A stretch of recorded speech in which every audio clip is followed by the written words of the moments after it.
Boa tarde a todos.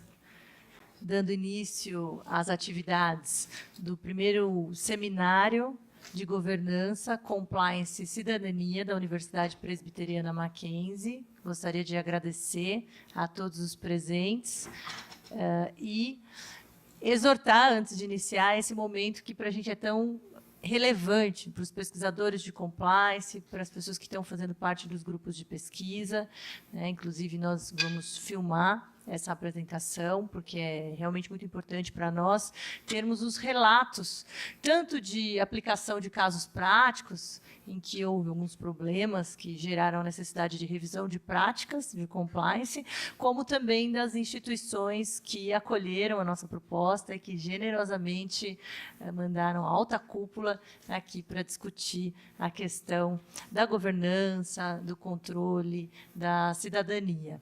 Então, vamos iniciar esse nosso primeiro relato, né, com um caso que é um caso bastante emblemático, que é o caso Dieselgate.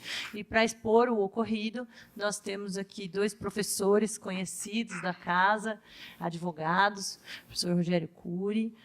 O professor Rogério Cury é professor da área do direito penal, bastante conhecido, com também experiência em compliance, né? Então, professor de Direito Penal e Prática Jurídica Penal da Universidade Presbiteriana Mackenzie, mestre, especialista em Direito, advogado, membro efetivo da Comissão de Direito Penal Econômico da OAB de São Paulo, professor da pós-graduação de Direito Penal e Direito Processual Penal do COGEAI, da PUC, e sócio do IBCCRIM. Também teremos, para relatar o caso, a professora Ana Flávia Messa, autora de diversas obras conhecidas da área jurídica, doutoranda em dupla titulação da Universidade de Coimbra e da Faculdade de Direito da USP, no Departamento de Direito do Estado, mestre em Direito Político e Econômico pela Universidade Presbiteriana Mackenzie, membro da Academia Paulista de Letras Jurídicas e líder do grupo de estudos Riscos e Desafios Contemporâneos no Combate à Corrupção e ao Crime Organizado. Então, a gente está tendo a oportunidade de integrar diversos dos grupos de pesquisa e grupos de estudo que têm como foco a análise da questão da corrupção, do compliance e das transformações das práticas empresariais. Então, sem mais delongas, passar a palavra inicial ao professor Rogério Cury. Boa tarde a todos os presentes aqui. Eu cumprimento a todos na pessoa da professora Irene Noara, e fui pioneira, não é, nesse seminário, enfim, um seminário de porte, com palestrantes com capacidade técnica tremenda, e eu não me incluo nisso, mas, de toda maneira, foi um convite, enfim, a pessoas. Eu ontem à noite tive o prazer de acompanhar algumas falas e achei fantástico isso. Nós vivemos um novo mundo, na verdade, né? E esse novo mundo aqui, dividir a mesa com a professora Ana Flávia, faz parte de novo mundo, uma pessoa também pioneira. Quero cumprimentá-la, a professora Ana Flávia, agradecer mais uma vez, né, pela parceria. Eu começo aqui de maneira objetiva, falando do Dieselgate, e passarei depois, logo em seguida, rapidamente a palavra para a professora Ana Flávia, e depois eu concluo. Um caso de âmbito internacional, e ainda eu posso dizer que ele talvez não tenha terminado. Não é? O Dieselgate ele começa nos Estados Unidos, então, ali em 18 de setembro de 2015, a fraude, então, é descoberta ali. Não é? A fraude é descoberta, e é interessante, porque se revela o que lá? Os veículos do grupo Volkswagen, eles apresentavam nos Estados Unidos um grau de emissão de poluentes diferentes dos mesmos veículos na Europa. Então, aí foi o ponto inicial. Logo, enfim, a agência americana verifica que os números de emissão do estudo dos testes oficiais da Volkswagen, eles tinham uma diferença enorme. E aí, descobre, então, a Volkswagen, uma semana após, ela assume a culpa. Quer dizer, dia 22 de setembro de 2015, ela vem a público e assume a culpa. E mais, ela assume que 11 bilhões de veículos, ou seja, de carros, como lá dizem, a diesel da marca do mundo, na marca dela, que estaria circulando pelo mundo estariam equipados, né, com um sistema que fraudava o verdadeiro nível de emissões de poluição. Na sequência, já, um dia depois de assumir a culpa, o presidente da companhia renuncia, e renuncia dizendo, então, deixando no ar, que ele não praticou nenhum ato ilegal. O presidente da companhia, eu trago até uma parte da fala dele, ele diz assim: eu estou fazendo isso pelo bem da empresa, embora eu não tenha conhecimento de nenhuma atitude errada da minha parte. Mais adiante, então, um engenheiro da companhia assume a culpa. Mais adiante, o engenheiro de 62 anos, aqui eu vou omitir alguns nomes, enfim, para ser mais objetivo. E depois disso nós temos o grupo Volkswagen, aí veículos Audi, né, nós tivemos aí veículos Porsche, e, enfim. Já uma semana depois, 30 de setembro de 2015, a investigação automaticamente já envolve os engenheiros, então, da companhia. Os engenheiros, basicamente, eles viajavam o mundo. Quando um veículo era submetido a testes e não conseguia ser aprovado, os engenheiros viajavam o mundo e eles disseram, numa determinada delação, houve uma colaboração premiada, ele disse: quando um carro não conseguia cumprir as metas de emissão, o engenheiro da Volkswagen ou da Audi era enviado para os Estados Unidos para mexer com o veículo durante aproximadamente uma semana.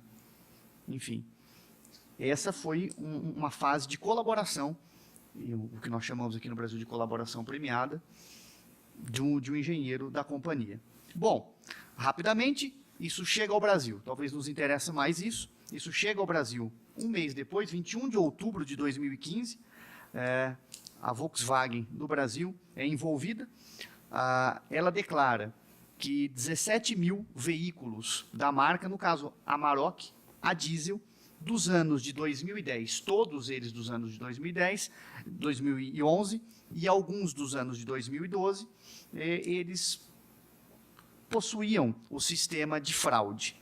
Bom, segundo a montadora, né, o motor, que é o chamado EA189, todos os veículos que possuem esse motor teriam uma fraude, então, no sistema. E aqui eu cumprimento todos os membros da CETESB, veio a alta cúpula aqui. O IBAMA, no Brasil, e eu vou voltar com essa fala, aplica uma multa, mas em razão de um trabalho extremamente bem feito, de uma perícia realizada pela CETESB. Basicamente é isso, eu vou voltar depois com a fala das consequências que isso gerou juridicamente para a Volkswagen no Brasil e o que tomaram. A professora Ana Flávia agora tratará ainda do tema da transparência. Boa tarde a todos. Antes de começar, eu gostaria de agradecer o convite formulado pela professora Irene, agradecer a presença de todos aqui nessa tarde e, depois do relato feito pelo professor, agradecer a parceria do professor Rogério Cury e, após esse relato, comentar com vocês que, na verdade, diante dessa fraude, a corrupção ela não é um fenômeno do passado e nem localizado. Em todos os tempos, lugares e cultura ela aparece. Da sua origem na Grécia Antiga, ligado com a ideia de putrefação do corpo político, a corrupção ela faz parte da história de todos os países. Geralmente conhecido por atos cometidos pelos agentes públicos, a corrupção hoje contamina o ambiente privado, principalmente com o abuso de poder e a improbidade na tomada das decisões no seio das empresas. E se não bastasse, a corrupção também contamina a ação comunitária. Vídeo o grande caso de corrupção na Cruz Vermelha. Segundo o relatório do Fundo Monetário Internacional, publicado em maio de 2016, para se ter uma ideia, as perdas anuais globais causadas pela corrupção chegam a mais ou menos 7 trilhões de reais. Sempre a corrupção foi um mal que ameaça a sociedade, solapa os alicerces do Estado, compromete a segurança e a estabilidade das sociedades, enfraquece os valores morais e democráticos, enfraquece a legitimidade das instituições, causa distorções na economia, causa improbidade na administração, enfim, gera um impacto negativo no desenvolvimento e na prosperidade do mundo. Recentemente, como foi falado, precisamente em setembro de 2015, a Volkswagen, após uma denúncia da Agência de Proteção Ambiental dos Estados Unidos, criou um software e equipou mais de 11 milhões de veículos a diesel de 2009 a 2015, burlando a emissão de gases tóxicos para o meio ambiente. Estima-se que esses veículos liberavam, né, mais de 40 vezes a mais do que o normal, né, de poluentes, desses gases tóxicos, do que era o permitido por lei. Como o professor Cury falou, essa descoberta gerou, inclusive, a renúncia, né, do presidente da Volkswagen. E as empresas, elas fazem de tudo, na verdade, agora fazendo um comentário mais específico do escândalo provocado pela Volkswagen. As empresas, elas fazem de tudo para aumentar o faturamento delas e reduzir os gastos. Muitas vezes burlam leis, poluem o meio ambiente, até modificam os produtos, para às vezes até conseguir viver ou sobreviver em momentos de crise.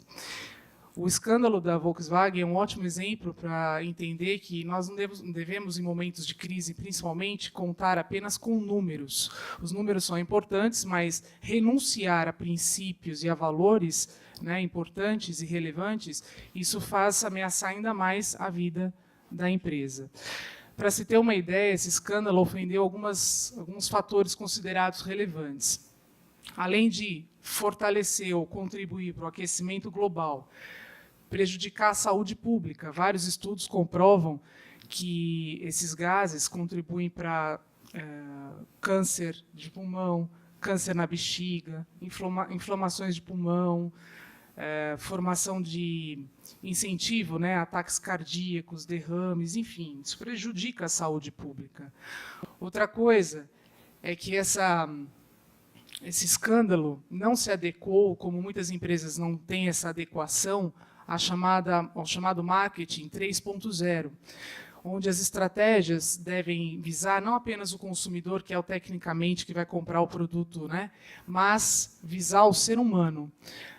As marcas, quando elas começam a existir, elas têm responsabilidade, já de imediato, de comprometer-se com o ser humano e com o meio ambiente. O marketing 3.0 ele está associado a 3 alicerces fundamentais: colaboração, cultura e espiritualidade. A colaboração está ligada com a criação de novas fontes de conteúdo na produção e no relacionamento entre as empresas e os consumidores.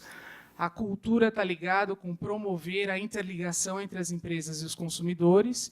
E a espiritualidade está ligada a considerar os consumidores como seres humanos plenos, dotados, né, de sonhos, necessidades, razão, ou seja, o respeito a essa figura como ser humano. Outra coisa que prejudicou também o escândalo foi criar uma propaganda enganosa, né? A chamada lavagem verde. Você, através de discursos, ações, documentos, você cria uma imagem da empresa que é uma imagem ligada com a sustentabilidade ambiental, uma postura ecologicamente correta. E, na verdade, essa empresa não adota medidas reais de solução dos problemas ambientais. Pelo contrário, gerando, inclusive, impactos negativos ao meio ambiente. E o principal aspecto que eu quero ressaltar, além de prejudicar a saúde pública, como esse escândalo prejudicou, além de fortalecer o aquecimento global, além de criar propaganda enganosa, enfim, foi a falta de transparência, né? A não divulgação clara e tempestiva das informações consideradas relevantes, inclusive para os investidores.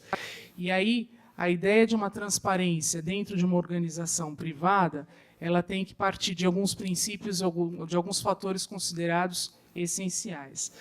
Primeiro é que você não pode limitar as informações para alguns privilegiados dentro de uma pirâmide hierárquica. Deve-se criar cada vez mais horizontalidade dentro das organizações. O segundo fator é que o gestor não pode ser visto mais como um centro de tomada de decisões ou alguém que deve tomar todas as posturas daquela empresa. Sim, deve ser alguém mais participativo, alguém que seja facilitador dentro da equipe. Deve-se também, para se fomentar essa transparência, desenvolver, ou reduzir, melhor dizendo, né, reduzir a burocracia de comunicação entre o gestor e os colaboradores da empresa, criando facilitação nessa comunicação. Outro fator que induz a transparência, facilitar os meios de comunicação interna. Aquelas formas de comunicação interna na empresa, mural de aviso, muitas vezes as informações que ali constam ou não são relevantes ou são superficiais, não dizem respeito aos objetivos estratégicos da própria organização. Se o gestor não quer publicar as informações porque não confia na equipe, aí o problema está no recrutamento e no treinamento do pessoal que ele mesmo contrata. Um outro fator é esse, é você ter uma equipe bem estruturada, onde você pode ter confiança e pessoas que tenham competências e, principalmente, valores compatíveis com as finalidades daquela organização privada. E, por fim, não pode se esquecer que hoje também, até pelo avanço dos meios digitais de comunicação, utilizar cada vez mais as ferramentas tecnológicas, né, que isso propicia cada vez mais também a visibilidade nas atividades da organização.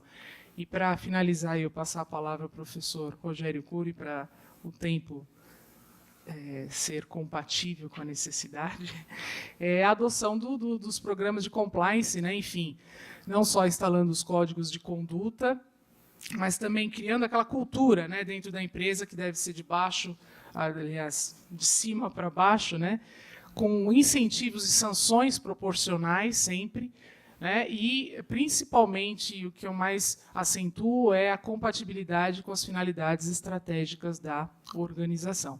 Vou passar para o professor Cury. Obrigado, professora Ana Flávia, mas eu estava curioso, que eu, por mim, eu passaria a fala, viu? Enfim, eu estou muito curioso, e, olha só. E eu teria aqui, para finalizar, as consequências desse caso. Que consequências nós tivemos em relação a isso? Ok, foi descoberta uma fraude, enfim, e o que aconteceu na origem? Na origem, lá nos Estados Unidos, então. A Volkswagen tabulou, talvez assim por dizer, dos maiores acordos que é possível dizer no Departamento de Justiça, da história do Departamento de Justiça americano. Um acordo cujas cifras giram em torno de 4,5 bilhões de dólares. Tá bom, esses 4,5 bilhões de dólares envolve o quê? Envolve que âmbito? Seria um acordo completo? Ou seja, nós somos um acordo do âmbito administrativo, houve um âmbito criminal envolvido? Sim. Fecharam um acordo, digamos assim, por completo. Aspecto financeiro, indenização, preocupado com clientes, com o governo, âmbito criminal. Esse acordo envolve, então, 4,5 bilhões. Âmbito ambiental, tudo isso. Um bom acordo. Estou dizendo no sentido que um acordo, num caso como esse, deve ser feito assim. Eu não posso fazer um acordo apenas e tão somente como se faz no Brasil, com todo o respeito às autoridades brasileiras. Às vezes nós fazemos um ótimo acordo no âmbito criminal, a chamada colaboração premiada. Mas eu não englobo outras fontes. Nós precisamos entender que os acordos hoje, e aí eu tenho visto isso na minha atuação, e aqui, obviamente, eu peço vênia para não declarar nenhum nome de nenhum envolvido, obviamente eu não posso, mas o nosso escritório, ele se especializa, então, nessa área, atua nessa área, principalmente da colaboração premiada, em alguns casos, para se discutir cláusulas. Um problema deste caso da Volkswagen no Brasil. Muito bem, e talvez um erro estratégico. Nós estamos falando de uma multinacional. E aquele motor que emitia, então, o que foi adulterada a possibilidade de emissões de óxido de nitrogênio, ele não foi comercializado só nos Estados Unidos. E aí vem o ponto. Ele foi comercializado também no Brasil. Nós temos um veículo da marca Volkswagen aqui, que eu já declarei, que foi mais de 17 mil, para ser mais preciso, 17.057 unidades no Brasil. Eles estão em circulação. E aquele acordo dos Estados Unidos, obviamente, não engloba o Brasil. De modo que, no Brasil, há uma multa do IBAMA, após o belo trabalho que eu já mencionei da CETESB, uma multa de 50 bilhões de reais do IBAMA em relação à Volkswagen. O PROCON também aplica uma multa de 8,3 milhões de reais, mas não é só. Talvez por um erro ou não estratégico, ainda a Volkswagen é condenada na justiça brasileira a pagar 1 bilhão de reais. O magistrado da primeira vara empresarial do Rio de Janeiro condena a Volkswagen a pagar 1 bilhão de reais, e, inclusive, esse magistrado fixa valores de danos morais e materiais para cada proprietário do veículo. Gira em torno de 54 mil reais de danos materiais e 10 mil reais de danos morais para cada proprietário do veículo. Essa informação não é uma informação sigilosa, senão, obviamente, não estaria aqui passando isto para vocês. O processo tramita na primeira vara empresarial do Tribunal de Justiça do Rio de Janeiro. Obviamente que se cabe recurso e a empresa vai recorrer. E talvez o erro estratégico se lá nós admitimos nos Estados Unidos que houve uma fraude, e toda vez que aqueles veículos eram submetidos a testes, aquele sistema, ele funcionava apenas para isso, para mascarar isto.